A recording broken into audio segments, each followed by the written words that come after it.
Yeah. You have some pictures to show, because there were actually reporters there, and but they were. Tell us about them. You want me to do that right now? Go ahead, please. Yes, thank you for the invitation. I'd like to start with this picture, which I took in October last year. It's the AP press vehicle in Gaza. I've been working in Gaza for the last 15 years. And of course, I know many of the journalists, and I think that actually the main question is about whether or not it was censorship or freedom of the press in Gaza at the moment. And I would like to start by paying tribute to the 5 journalists that were killed in Gaza during this occupation and this attack. This is the picture that you all got, that the media was on the outside, reporting from the outside of the border.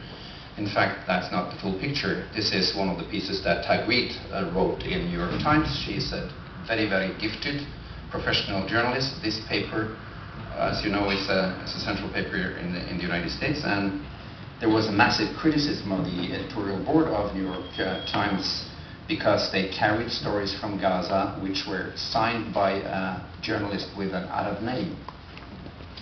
So this is part of the problem. Are the local journalists trustworthy? And this is my friend, Tagreed. I met her almost every day. She's a fantastic person. She's a very dedicated journalist, and she's a hard-working professional. And I have absolutely no reason to doubt her professional work in Gaza. This is outside Shifa Hospital. In fact, there are 600 local so-called journalists in Gaza, and 100 of them have contracts with international media. So the picture that was sort of painted that there were no journalists in Gaza is not true. And this is an important problem, because this is an old European colonial attitude that you don't listen to the niggers. The local niggers, you can't trust them. They might be whatever, subjected to pressure or to subjectivism, or, you know, they're not trustworthy. That's why we were actually given the role of being the only reporters, which is of course not true. Of course there were journalists in Gaza, of course they are still there. The problem was that Israel had a plan for the PR of this war, which I will come back to. This is one of the also very clever Al Jazeera journalists, but of course he also looks Arab, and he is Arab, and in that way not trustworthy. I also like to pay tribute to, as I said, the journalists, the colleagues of yours being killed. This is a shrapnel that killed one of the journalists. I took this picture in Shifa Hospital, and this also sheds light on the fact that the protection that should be given to journalists according to the UN decisions, making journalists in the same class of protected subject as doctors and nurses and ambulances, was not at all respected by the Israelis. They targeted the press, they bombed the television towers, they bombed the television stations, and they killed and injured journalists. So this is really a subject of great concern, I think, and this is not new.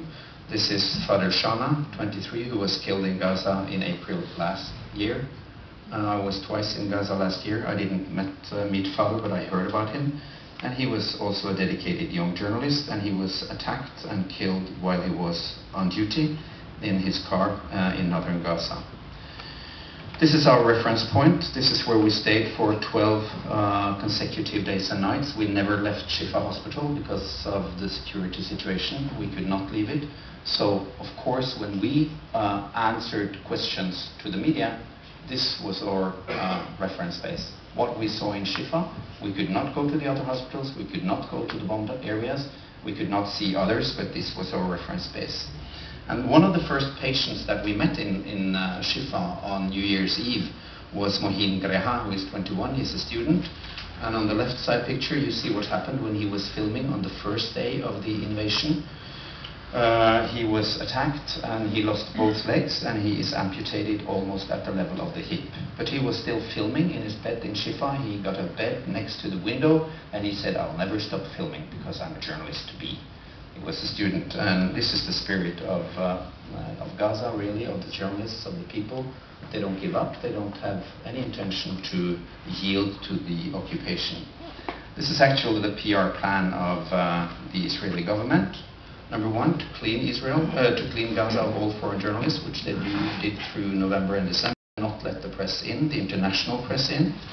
then to control tightly all Israeli military sources, which they did not do in Lebanon in 2006. And then, finally, to dismiss all information coming out of Gaza as Hamas propaganda. And as long as there was a nigger in the camera, and you all understand the way I use this term, a local Arab professional journalist, that would be classified as Hamas propaganda. Now the problem was when two blonde, blue-eyed men, was that Hamas propaganda? Yes, according to Fox News it was. They interviewed me and they made a page in the web page of Fox News with a picture of me, and I was portrayed as the Hamas propaganda doctor. So again, we were also Hamas propagandists. They want to disinform about the realities on the ground, destroy communication lines, and attack the journalists. So I think this is one of the core issues for the journalists, that is, how is the attitude towards the local professional journalists? Why are they not trustworthy? I mean, all the people who held the cameras that we were recorded by, the microphones, the lines set up, those were local people, technical people, journalists, professionals. We are not journalists. We didn't have any line. We had the mobile phones and a PC. So of course there were hands and brains and people facilitating the fact that we could speak about what we saw. One of the many reiterated lies, I think, was that the government of Israel said that Israeli military forces are protecting the civilians. This is one of the many killed children, 430. 1 in 3 of the 1,500 killed were children. And as you just said in the introduction, truth is the first victim of war. And I think that's one part of our witness function, was to talk about the realities in the hospital. Israelis kept saying that they had a very precise targeting system on their weapon intended target. When we can clearly document that 90% of the patients that we treated and the killed that we saw in Shifa were civilians, and of course they were targeting civilians, as Shimon Peres said. Our aim is to against the people of Gaza, so they will lose all will to shoot rockets against us. That's the whole thing he said on the January 14th. I will close this short introduction by telling you why it is so important that journalists are present. Because of course Dr. A, who could not be present right now, is coming later. I have greetings from him. And myself, we could not follow up the stories. This is Samar Abdrabu that I met in Shifa on January 7th. She came in from a northern village called Beit Lahia in northern Gaza without any parents, no relatives. She came in an ambulance. They said it was, they feared attacks on the ambulances. As you know, they were constantly attacked by the Israeli forces. She was quiet, she was awake. We had put in a chest tube, and when you turn her on the side, she had a large open wound in the back, and she was paralyzed from the waist and down, 4 years old. We took her to surgery on the spinal cord, and I published this story quite early. This is a picture taken just after the operation, the same day. A wonderful little girl. And I wrote up this case story in the paper that we published in the medical journal, The Lancet. And as you can see here, what I write here is that the attack, the injury was probably caused by a large shrapnel injury to her back. That's some metal fragment from a bomb explosion that goes astray and hits this child. That's what we thought.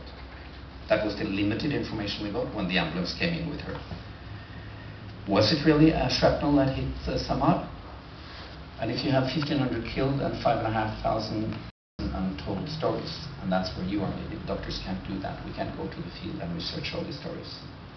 Dr. Hamid, who operated her, a neurosurgeon, I asked him in the evening when we had gone to her room to see her, why is this happening? And he said, you know, human rights. I think that's a good one-liner from one of the Palestinians who know what Gaza is like. This is BBC's Christian Fraser. I met him at the Rafah border when we went in on New Year's Eve. He pledged to go with us as a nurse. We met him again when we went out. He had not been able to go in. When he got in, after Israeli and Egyptian authorities opened the borders to international press, he had the story of Samar, because he met Samar in the Egyptian hospital of El Arish. She was evacuated after we left Gaza. He took a picture of her. He went up to find what was the truth about this story, because the uncle of Samar had said to him in the Egyptian hospital that she was shot deliberately by Israeli soldiers.